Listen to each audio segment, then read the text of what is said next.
Hello students, welcome to IGNOU buddy. देखिए, आज की इस वीडियो में मैं बात करने वाला हूं आपके इग्नू के री इवैल्यूएशन की एक डार्क रियलिटी के बारे में। और इस वीडियो में मैं आपको बताऊंगा कि कैसे इग्नू की वजह से स्टूडेंट के पैसे वेस्ट हो जाते हैं आपके री इवैल्यूएशन में। और उसके मैं आपको 3 बड़े रीजंस भी बताऊंगा। कुछ स्टूडेंट्स की मैं आपको फ़ोटो कॉपी भी दिखाऊंगा, जिसकी वजह से आपको पता चल जाएगा कि इग्नू में आखिर इवैल्यूएटर्स क्या मिस्टेक करते हैं और जिसकी वजह से स्टूडेंट्स को काफ़ी प्रॉब्लम होती है। तो आप इस वीडियो को लास्ट तक ज़रूर देखना। लेकिन उससे पहले अगर आपने अभी तक इस चैनल को सब्सक्राइब नहीं किया है तो इग्नू से रिलेटेड हर अपडेट के लिए इस चैनल को ज़रूर सब्सक्राइब कर लेना। और अगर आपको इग्नू से रिलेटेड कोई भी प्रॉब्लम फेस करनी पड़ रही है तो कैसे आप मुझे डायरेक्टली कॉल करके अपना डाउट मुझसे पूछ सकते हो। उसके लिए वीडियो के डिस्क्रिप्शन में एक वीडियो है, उसको देखकर आप पता कर सकते हो कि कैसे आप मुझे कॉल करके अपना डाउट मुझसे पूछ सकते हो। तो अब बात कर लेते हैं इग्नू के री इवैल्यूएशन के बारे में। तो देखिए, इग्नू में हर साल जितने भी स्टूडेंट्स एग्ज़ाम देते हैं उनमें से 60 to 70% जो स्टूडेंट्स होते हैं वो अपने मार्क्स को लेकर अनसेटिस्फाइड रहते हैं। या तो उन स्टूडेंट्स की बैक आ जाती है या फिर उनके मार्क्स इतने कम आते हैं जितने उन्होंने एक्सपेक्ट नहीं किए होते।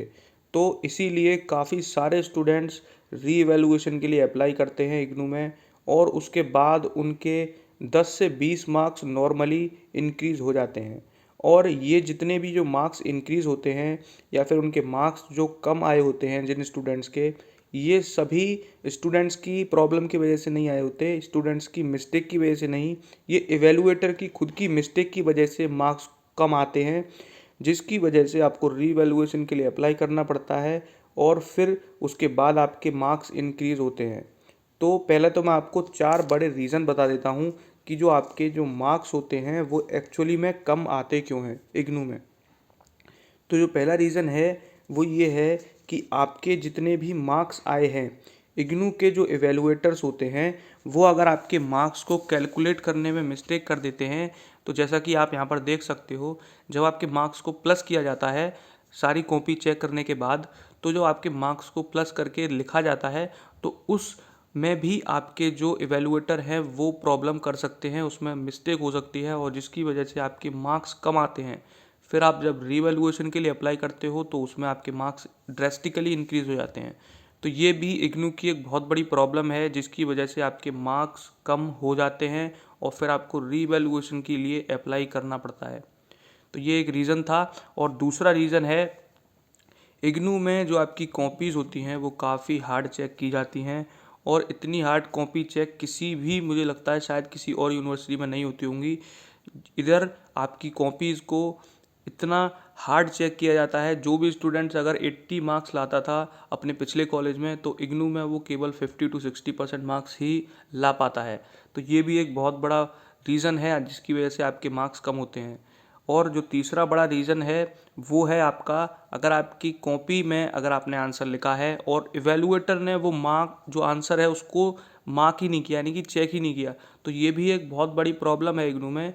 देखिए, जैसा कि इस वाली फ़ोटो कॉपी में आप देख सकते हो कि इस स्टूडेंट ने 2 क्वेश्चन के आंसर लिखे हैं लेकिन इवैल्यूएटर ने इनको चेक ही नहीं किया और जिसकी वजह से इस स्टूडेंट के मार्क्स कम आए होंगे। और इसने फिर रीवैल्यूएशन के लिए अप्लाई किया और इसके मार्क्स फिर इंक्रीज़ हो गए। तो ये इवैल्यूएटर की प्रॉब्लम है, स्टूडेंट की मिस्टेक नहीं है। और जिसकी वजह से स्टूडेंट को ही फीस देनी पड़ती है रीवैल्यूएशन के लिए, फिर उसको अप्लाई करना पड़ता है। तो ये एक बहुत बड़ी प्रॉब्लम है इग्नू के साथ कि स्टूडेंट को इवैल्यूएटर की मिस्टेक के लिए खुद पैसा देना पड़ता है। तो ये कुछ मिस्टेक थी जो इग्नू में होती है। और जो चौथी जो सबसे बड़ी मिस्टेक है इग्नू में जो की जाती है वो है आपके जो रॉन्ग मार्क्स अपडेट कर दिए जाते हैं आपके रिज़ल्ट में। तो जो आपके मार्क्स यहाँ पर दिए होते हैं, कभी कभी क्या होता है, जो भी आपके मार्क्स को अपडेट करते हैं वो आपके मार्क्स को या तो वो समझ नहीं पाते या फिर गलती से वो मार्क्स को रॉन्ग अपडेट कर देते हैं आपके रिज़ल्ट में, जबकि आप पास हो। तो कई सारे स्टूडेंट जो पास होते हैं उनके भी मार्क्स वो कम अपडेट कर देते हैं और वो स्टूडेंट्स फेल हो जाते हैं। तो ये इसके लिए भी आपको रीवैल्यूएशन के लिए ही अप्लाई करना पड़ेगा, तभी आपके जो करेक्ट मार्क्स हैं वो इंक्रीज़ होकर आपके रिज़ल्ट में अपडेट किए जाएंगे।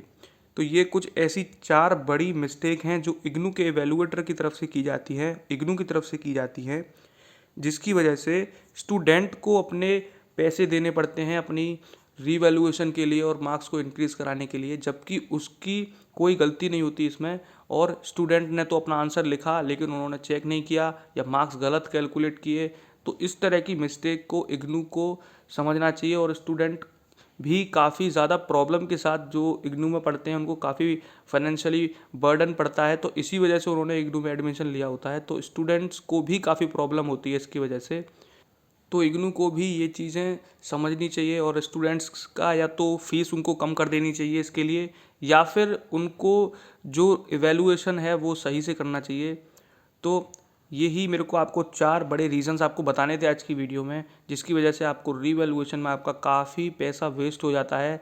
तो अगर आपको ये वीडियो हेल्पफुल लगी है तो इस वीडियो को ज़रूर लाइक करना, और इग्नू से रिलेटेड हर इन्फॉर्मेशन और हर अपडेट के लिए इस चैनल को ज़रूर सब्सक्राइब कर लेना।